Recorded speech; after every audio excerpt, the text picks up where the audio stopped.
Durante el Holocausto, terribles experimentos médicos se llevaron a cabo. Los médicos nazis utilizaban a sus prisioneros para cometer las atrocidades más abominables. Pero ¿cuáles eran estos experimentos? ¿Por qué de entre todos los médicos nazis, el Dr. Mengele es el más popular? ¿Qué fue la Operación T4?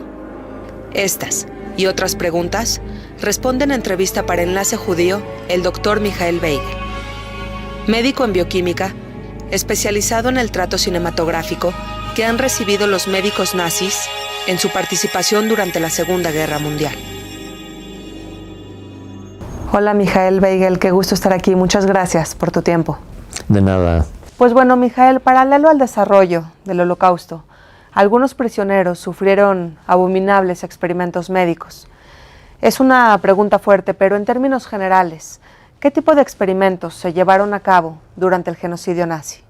Mira, los médicos alemanes nazis aprovecharon que había gente que se podía hacer con ellos lo que querían, inclusive aprovecharon antes a los enfermos mentales y a gentes que mataron, pero durante el Holocausto aprovecharon que tenían judíos a su disposición, no nomás judíos, gitanos y rusos y muchas gentes, que podían hacer con lo que ellos tenían en su fantasía.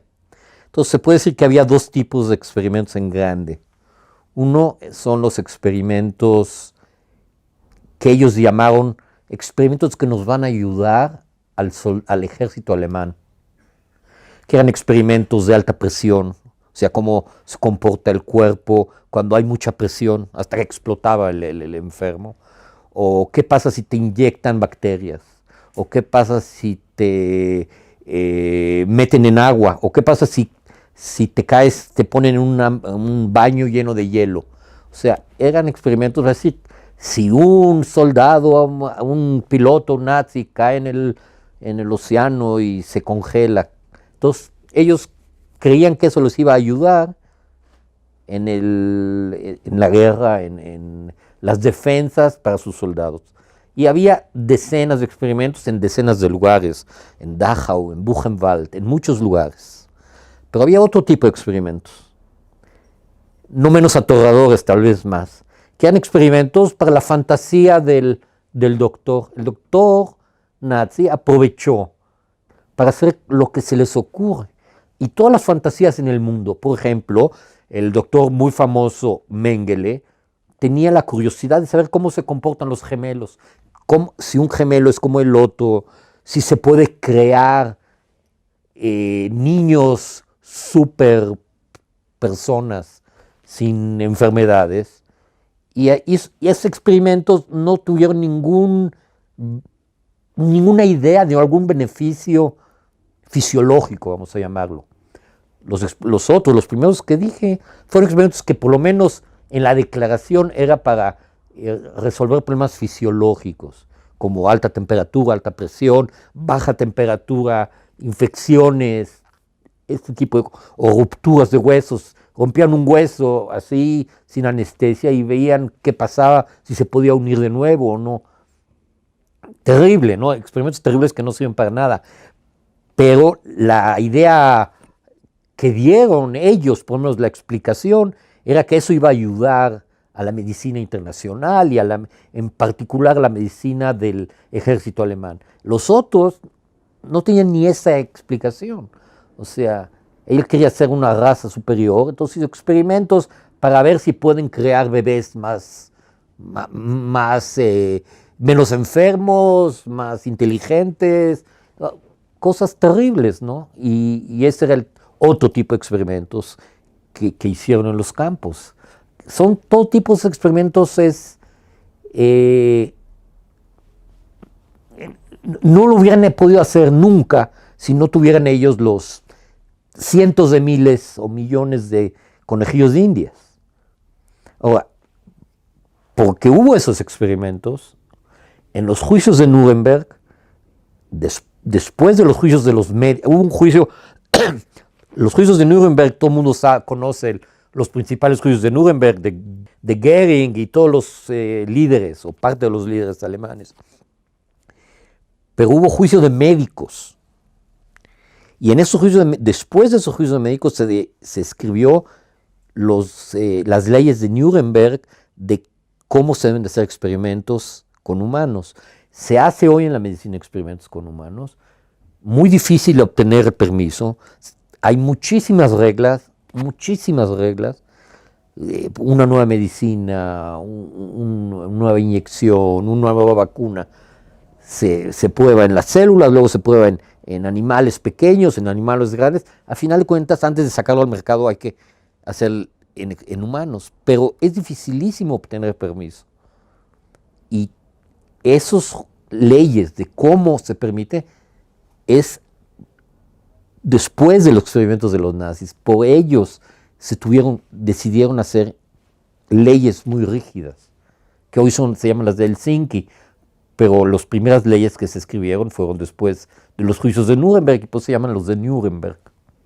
Ahora, sé que hubieron varios médicos nazis que hicieron experimentos, pero tú mencionabas a Mengele. ¿Qué ocurre con este médico que cobró más popularidad? Mengele estuvo en Auschwitz, y también si yo te pregunto qué sabes de Buchenwald, o qué sabes de Majdanek, o qué sabes de poco, y te digo que sabes de Auschwitz, sabes mucho, es como un símbolo. Auschwitz pasó a ser un símbolo.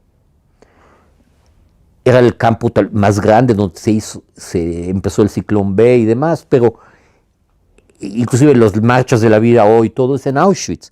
Pero sucedieron cosas terribles en muchísimos campos, Y el doctor principal en Auschwitz era Mengele. Pero me da la impresión, uno, que él era de Auschwitz, dos, que se escapó, tres, que hizo experimentos terribles, gemelos, que todavía viven y han hecho declaraciones, y mucha gente que pasó a Mengele vive y hay testimonios de ellos. Y yo sé de dos libros de doctores judíos que trabajaron con o a paralelo a Mengele, que escribieron sobre eso. O sea, hay mucha documentación. Mucho de lo que sucedió, hay que darse cuenta que todos los experimentos, todo el Holocausto, y antes que eso, la esterilización de enfermos o la matanza de enfermos mentales, todo era un secreto. No era algo del dominio público. Al principio, ellos mataban y enterraban, luego sacaron y los quemaban y esparcían las cenizas. O sea, ellos no querían que quedara testimonio de lo que pasó. No les dio tiempo de destruir todo. Los asesinatos cometidos a los enfermos mentales también fueron atroces. ¿Qué es lo que sucedía con los enfermos mentales? ¿Por qué habían planes específicos para ellos? Hay que entender bien que la idea que escribió Hitler en Mein Kampf y las ideas ideológicas que son mucho antes que Mein Kampf, ya desde 1920, era crear un pueblo alemán sano, fuerte para todas las generaciones. O sea, ellos se relacionaban a ellos mismos y al pueblo como un problema de salud pública. O sea, el pueblo alemán está enfermo y hay que curarlo. ¿De qué está enfermo el pueblo alemán? Está enfermo de judíos. Pero antes de que judíos, porque judíos fue más tarde, está enfermo de enfermos mentales, o lo que ellos llamaban la gente que no merece vivir. ¿Quién no merece vivir? Enfermos mentales, esquizofrénicos, diabéticos, y llegaron hasta el punto de gente que no trabaja, que no merecen vivir, o sea, no producen, no. Y el número muy grande es el número de enfermos mentales, eran cientos de miles, y ellos empezaron en el 1933, cuando Hitler sube al poder, una de sus primeras leyes es la ley de esterilización, que empezaron a esterilizar a enfermos mentales, y no nomás mentales, como dije también, epilépticos, ¿no? Que es gente normal completamente, con una enfermedad neurológica, epilépticos, y empezaron a esterilizarlos para que no tengan descendientes. Llegaron a esterilizar 0.5% de su población. Es un número extraordinario. 0.5% de la población alemana fue esterilizada.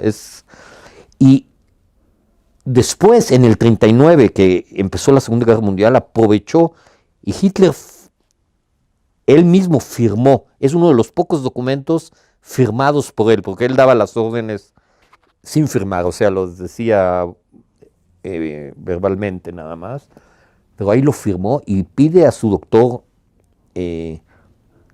principal, que empiecen a matar enfermos mentales.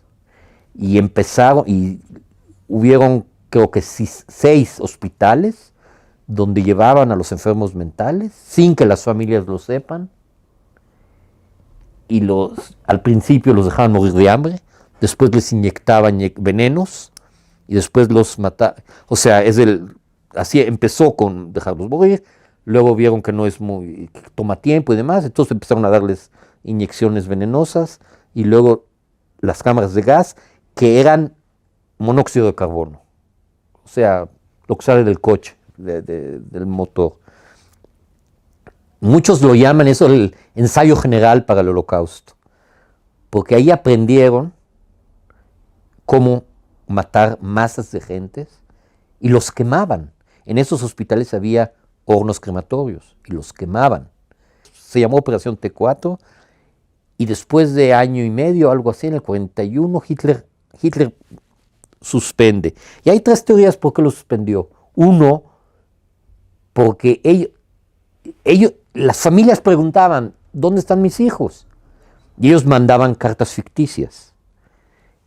Y en la carta ellos inventaban enfermedades. Su hijo, les decimos que su hijo murió de apéndice y les mandamos acá sus cenizas. Y muchas gentes veían, ¿cómo que murió de apéndice? Si ya le sacaron el apéndice hace 2 años. Entonces es ridículo. Y empezó a haber protestas de las familias alemanas, que dónde están sus hijos. Otra es que la iglesia, parte muy pequeña de la iglesia empezó a protestar. Y hay otra teoría que dejaron porque llegaron a matar más de 700,000 enfermos.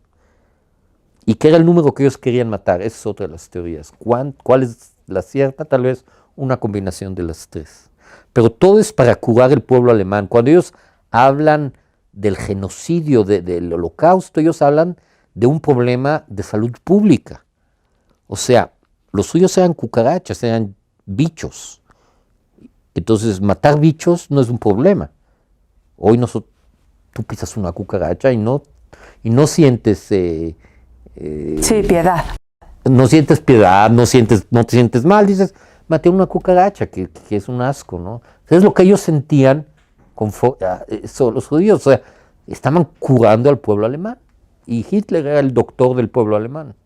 Mijael, al mismo tiempo que estos experimentos crueles se llevaban a cabo, se dio también la medicina heroica. Pocos saben de este tema. ¿Qué es la medicina heroica? Nosotros en Israel la llamamos medicina en las situaciones imposibles. ¿Por qué es imposible? Porque alguien que está en un gueto o alguien está en un campo de exterminio y de todos modos se porta como un médico y hace medicina. Y hay muchos ejemplos. Algunos seguramente conocen, otros no. Por ejemplo, casi nadie sabe, pero en el gueto de Varsovia, que se moría la gente de hambre y había tifus fuertísimo, hubo cientos de médicos judíos ahí. Y ellos aprovecharon estar en el campo para tratar de hacer medicina. No tenían medicinas, no tenían nada.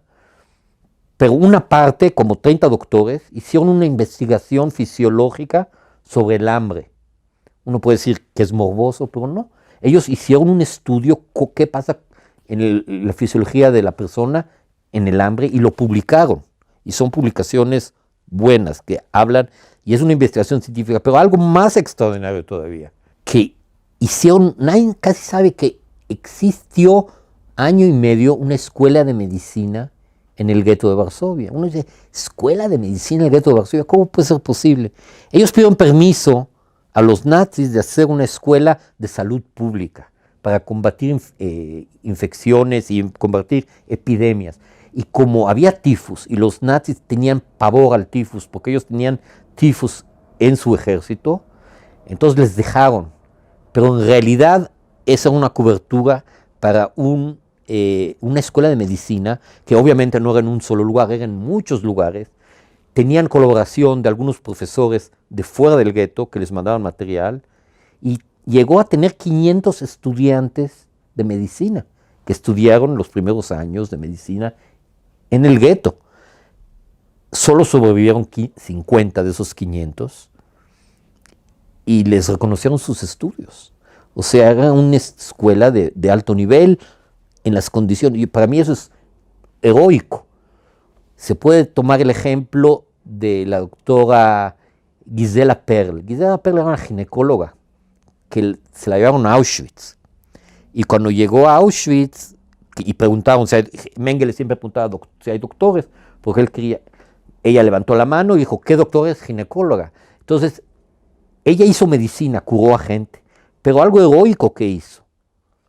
Mujeres que entraban, se embarazaban o estaban embarazadas en Auschwitz, las mataban. Y ella les ayudaba a abortar, las abortaba. Ella abortó más de 1000 mujeres en Auschwitz para salvarles la vida. Y ella es más heroica todavía, porque cuando los rusos se acercaron a Auschwitz, la mandaron a Bergen-Belsen. Y cuando los ingleses libraron Bergen-Belsen y había una epidemia de tifus terrible, morían miles al día, le pidieron que como doctora se queda. Y ella se quedó 4 meses después de la liberación en Bergen-Belsen para ayudar a los enfermos del campo. Para mí ese es ser doctor heroico, es medicina heroica. Es maravilloso, y sé de un caso de un hombre llamado Ludwig Fleck. ¿Qué me puedes decir de esta historia? Ludwig Fleck, pocos conocen la historia, inclusive en Israel casi nadie lo conoce. Ludwig Fleck era un doctor que investigaba tifus.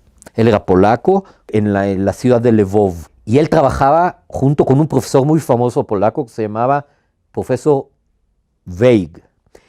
Ellos trabajaban tenían un laboratorio para producir vacunas contra el tifus. Ahora, ¿a dónde viene lo heroico?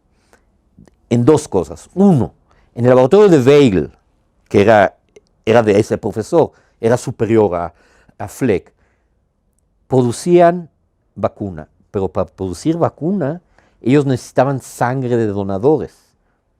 O sea, agarraban piojos, los ponían en unas cajas y se lo ponían en la pierna de donador y los picaban. Los piojos esos se llenaban de sangre, se la sacaban y producían la vacuna. Ahora, ¿quién eran esos donadores? La mayoría de los donadores eran gente de la resistencia polaca, que les salvaron la vida a través de que los nazis permitían que existiera el laboratorio, porque de nuevo ellos querían que haya vacuna contra el tifo. Entonces eran o judíos, aunque en su mayoría resistencia polaca, que les daban más de comer. No era muy agradable porque tenían comezón en todo el cuerpo y no era agradable. Pero inclusive la familia de Fleck eran donadores. Y así salvaron su vida. Ahora, eso no es todo. Los nazis querían la vacuna. Y el laboratorio les daba a ellos agua, no la vacuna. Y la vacuna se la daban al gueto, a la gente del gueto y a gente de ellos. O sea, engañaban esos dos. Por cierto, el profesor Weigl recibió justo entre las naciones de Yad Vashem. Ahí no termina la historia. Se llevan a Fleck a Auschwitz. Cuando la organización médica, no sé, alemana se entera de que Fleck está en Auschwitz, dicen, ¿cómo puede ser? Es un experto en tifus. Y con un carro especial lo sacan de Auschwitz y se lo llevan a Buchenwald. ¿Por qué a Buchenwald? Porque en Buchenwald, aparte de haber laboratorios de experimentación en humanos, había un laboratorio para tratar de producir vacunas contra el tifus para los alemanes. Y de nuevo, Fleck trabaja ahí, era el superior, o sea, de entre los judíos, era el médico más capaz, el investigador más capaz, y él manda a los alemanes vacunas inactivas, les da. Y las vacunas activas se las da a los prisioneros. Es cosa heroica. Se libera de Buchenwald, testifica en los juicios de Nuremberg doctores, y lo más cómico del asunto, que uno de los acusados era el doctor nazi que hacía experimentos en Buchenwald y que era su patrón de Fleck en Buchenwald, y cuando Fleck da su testimonio y dice que les dieron vacunas inactivas o agua al ejército alemán, Bing Schuller, que era el doctor nazi, dice, eso es algo inético. Entonces también el juez y también todo el mundo se murió de la risa, ¿no? Porque ellos dicen que eso es inético. Fleck se libera, regresa a Polonia, se va a Israel de Aliyah, y trabajó en el Instituto de Biología de Ness Ziona años, y ahí murió. Murió de un ataque cardíaco, pero él es completamente heroico. Trabajar, hacer vacunas, dar vacunas inactivas a los alemanes y vacunas activas a los judíos, es una cosa extraordinaria. Y lo más extraño es que casi nadie sabe nada de Fleck, y para mí es un héroe el tipo, un héroe realmente. Ahora sé que tú eres hijo de una mujer que sobrevivió al Holocausto. ¿Cuál es la historia de tu madre? Mi mamá nació en la frontera de Polonia y Checoslovaquia, exactamente en la frontera, en un pueblito, no es pueblito, ni es ciudad, es algo en medio, que se llama Tschechien. Ahora, ahí hablaban alemán, porque en el pasado eso era Alemania, es lo que se llama la Baja Silesia. Ahora era una familia muy grande, ella era la hija más chica, se vino la guerra, algunos se fueron de la casa antes, una tía se vino a vivir a México, que también es otra historia, y se fueron a vivir a Israel, pero algunos se quedaron. De los que se quedaron fue mi mamá, 3 hermanos que los asesinaron, los papás, y mi mamá y la hermana mayor. Estalla la guerra, ellos se escapan y se esconden, a los abuelos los mandan al campo, no sabemos a dónde, pero creo que a Auschwitz, no es seguro, pero mueren ahí. Y la hermana mayor y ella llegaron a destruir el gueto de Bosnia y a llevárselos a Auschwitz. Entonces, y como la diferencia de edades de mi mamá y su hermana mayor era enorme, ella se hace pasar por la hija de la hermana. Y la hermana tenía un esposo que se había ido a Israel, a Palestina. Entonces ella tenía documentos para que podía irse a Palestina. Ahora, los nazis querían usar a todos los judíos que tenían documentos y visas para otros países como judíos de intercambio, para intercambiarlo por pilotos, por soldados. Y a todos ellos los mandaban a Bergen-Belsen. Bergen-Belsen era un campo que no era de exterminio, aunque había crematorio, pero era un campo que es en el norte de Alemania. Se van las dos a Bergen-Belsen, las llevan a Bergen-Belsen. Bergen-Belsen se libera por los ingleses el 15 de abril del 45, pero unos días antes los nazis deciden sacar a cuanto judío pueden de ahí para matarlos. Y los quieren mandar a Theresienstadt, que es en Checoslovaquia.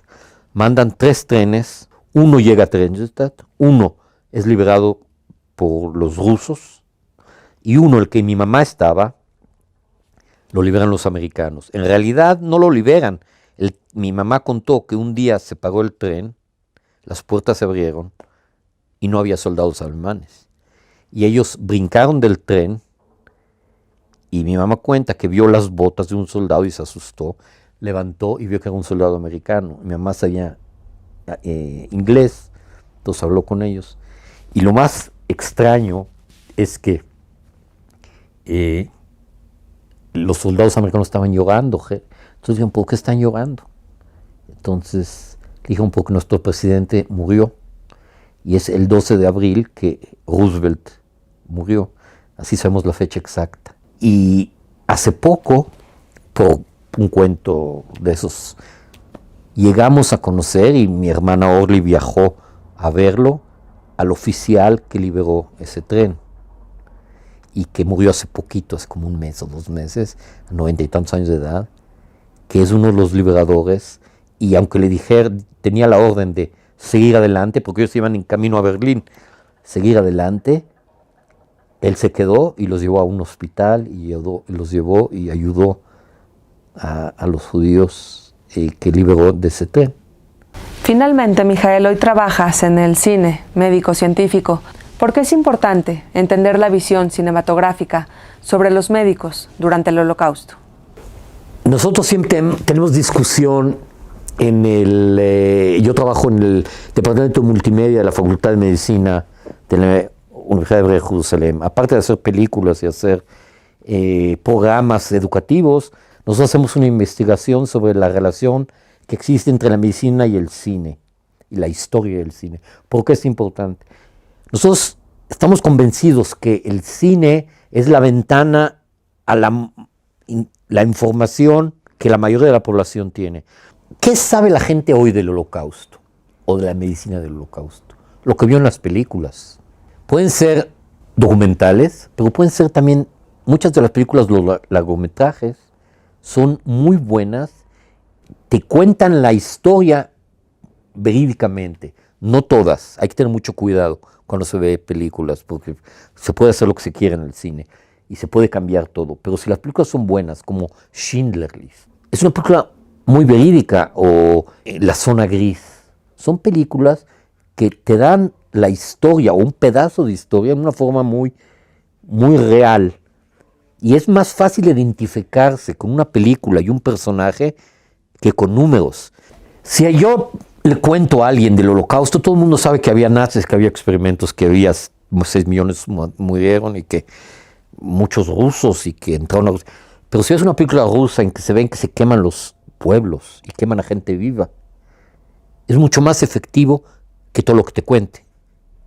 O si ves Mengele en Out of the Ashes o en La Zona Gris, te deja una impresión más real, porque en el cine, en el largometraje, si está bien hecho, y si no es tendencioso, y si no miente, te identificas sentimentalmente, te identificas con los personajes.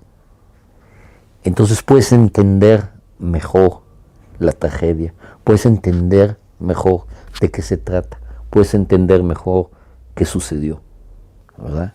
O sea, el cine tiene una fuerza para bien y para mal, porque el cine se ha usado por médicos, por políticos, desde la creación del cine hasta la fecha, como un medio de propaganda, que puede ser positiva o puede ser negativa. Hoy se usa mucho el cine en África para que la gente use condones contra el AIDS,